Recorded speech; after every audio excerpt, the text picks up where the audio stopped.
Hey guys, welcome back to my channel. Today I'm going to be showing you some of the mistakes that you are making to ruin your no makeup look. Now, for those of you who don't know what no makeup is, it's basically makeup that doesn't look like you're wearing a lot of makeup. It's makeup that is supposed to enhance your natural beauty and just make it look like a better version of yourself. It's not about covering everything up. It's not about being perfect. It's just about bringing out your own natural beauty. And I'm gonna show you exactly how to do that and the mistakes that you've been making to screw it up. Without further ado, if you're interested in finding out how I achieved this no makeup look, obviously using makeup, a no makeup kind of way. How many times can I say no makeup in this video? Then just keep watching. So the first thing you're probably doing to screw up your no makeup look is starting off with a bad canvas. So you always want to cleanse, exfoliate, and tone your skin before any makeup application, and then hydrate the skin. Doing these steps will make sure that your skin is prepped and ready to go, and your makeup application will go on nice and smoothly. My favorite way of hydrating my skin is with the amaiaa oil. This oil is super luxurious and packed with vitamins and minerals that are going to nourish and hydrate your skin throughout the day. It's also going to help the rest of your makeup go on so smoothly and seamlessly on top. That's why for me, this is the most important step in my makeup routine to create the perfect base. If you guys are interested in checking out the amaiaa oils, I have a 15% discount code just for you guys that will get you 15% off anything on the site. They also have these new little tester sizes, which are perfect for testing out to see if you like them. So if you're interested in checking out my Holy Grail facial oil, I'm going to leave the URL across the screen and also in my description box down below.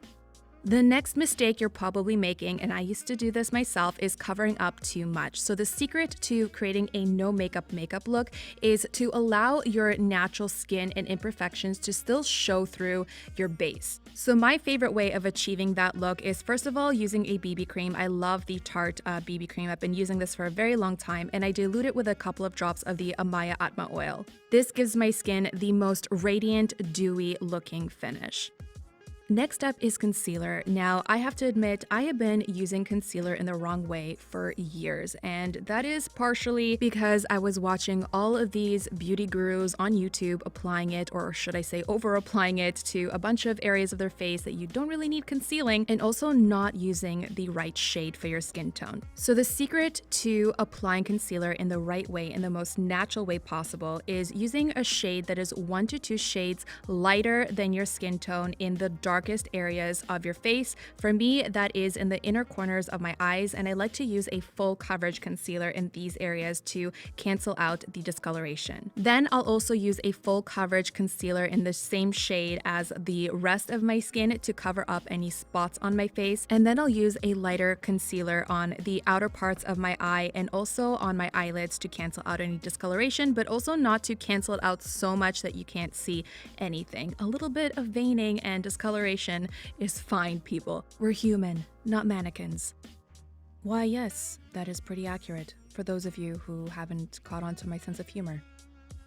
The next mistake you're probably doing to screw up your no makeup look is over applying powders. Now, because I have dry skin, I learned that for my skin type, it is best to use as minimal as powders as possible. And I know in the beauty community, everyone swears by powdering your face to the max, whether it's with powder bronzers, powder blush, setting powders, whatever it may be. I have personally decided to swap out all of my powder products for cream products, and this has made all the difference in the world for me, and my dry skin has been loving it.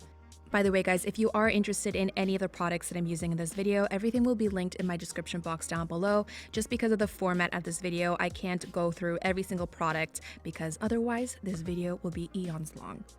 So as you can see here, I applied a cream bronzer to all of the areas of my face where I would normally use a powder bronzer. And the key to making sure that your bronzer looks as natural as possible is to use it in the areas where you would naturally have shadowing. So for most people, that is under their cheekbones, that is under their jawline, and I also like to add it to the perimeter of my forehead and also down my nose, where I would like to add extra shadow to kind of slim down any areas of my face.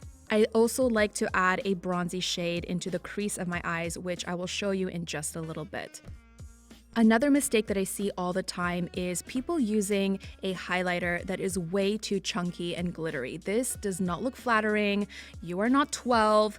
Please use a highlighter that is appropriate for your skin. Thank you so much. So my personal favorite highlighting combo for the last several months has been using the Saint 24 Karat Glow Illuminate Powder with a couple of drops of the amaiaa oil. Seriously, you guys, if you haven't figured out that I literally use this oil on everything and with everything by now, I don't know if we can be friends.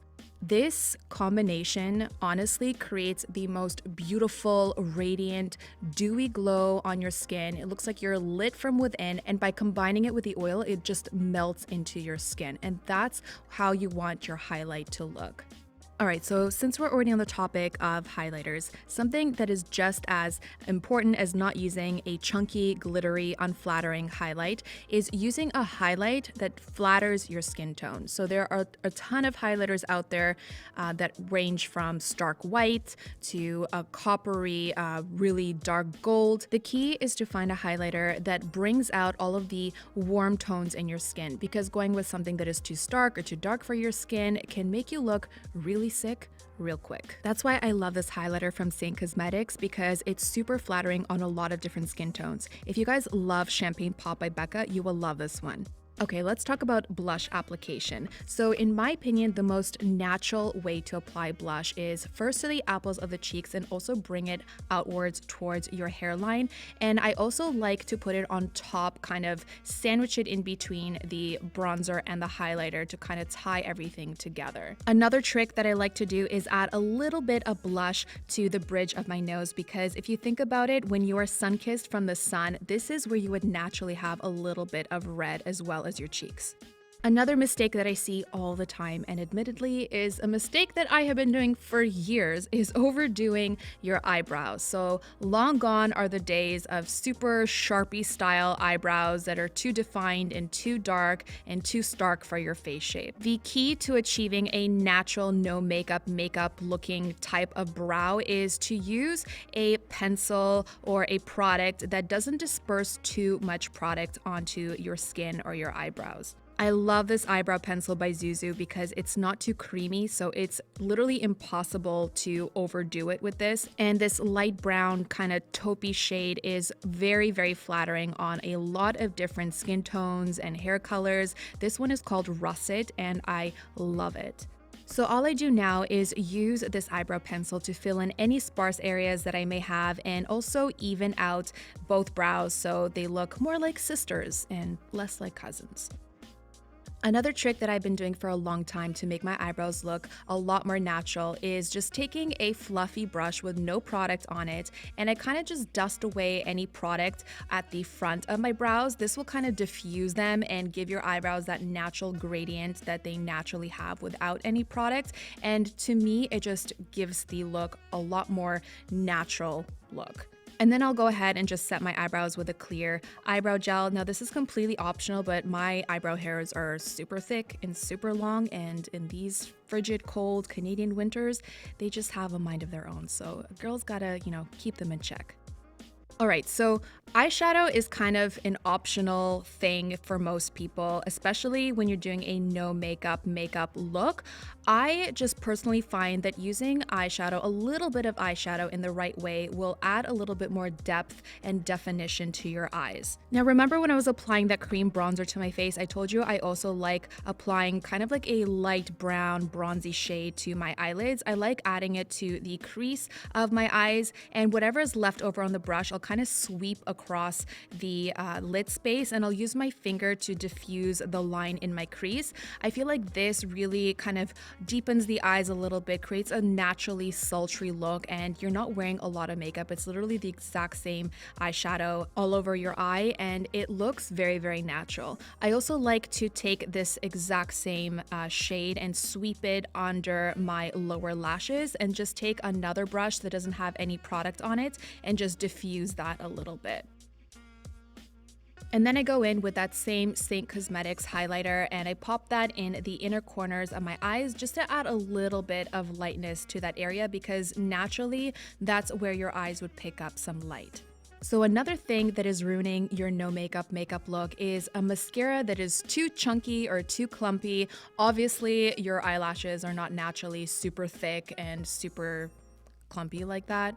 So I personally just like to add a little bit of extra length and definition to my lashes. That's why I love this mascara by EYESHADOW. It is perfect for achieving a really naturally kind of voluminous and lengthening look, and I never ever get a clumpy look using this mascara. The wand itself has several different sides that will help you really build up your lashes in a natural way, so you can use the shorter bristles to add volume and the longer bristles to kind of comb them out and add length and brush out any clumps. Another mistake that a lot of people make with their no makeup is not prepping their lips properly. I am a huge believer in exfoliating your lips before any type of lip product application because it creates a smooth canvas. It kind of acts as like a primer for your lips. It helps with blood circulation. It helps plump them up a little bit. It helps bring out the natural pigments in your lips, and I swear by it. With lip liner, I see a lot of people overdoing it, overlining their lips, and creating a very unnatural look. For me personally, I found that the most natural way to line your lips is to use a lip liner that is very similar to your natural lip color and just outlining the natural shape of your lips. After I've done that, I'll just go into my finger and diffuse that line to really blend it with my lips so it's not obvious that I'm wearing any lip liner. Another secret to achieve the no makeup look is to not cover up your lips completely. Now, there's always a time and a place for a bold red lip or a bold lip color, but no makeup is not that time and place. To create that natural no makeup look, your best bet is to use a sheer or semi-sheer lip color that will still allow the natural pigments of your lips to show through. And finally, don't forget to mist and hydrate your skin after your makeup application. This will not only help everything kind of blend in together, it will also help create that natural dewy finish. Okay guys, so that wraps up today's video. I really hope that you enjoyed it and learned something new. Let me know what was your favorite tip or trick that I shared in this video and which ones you're planning on trying out yourself. If you enjoyed this video, please be sure to give it a like. It really helps me out and I truly appreciate it. And if you're new to my channel, it would really mean a lot if you subscribe to my channel and also hit the notification bell to make sure you're notified every time I upload a new video. So that's all I have for you guys today. Thank you so much for watching and hanging out with me, and I'll see you in my next one.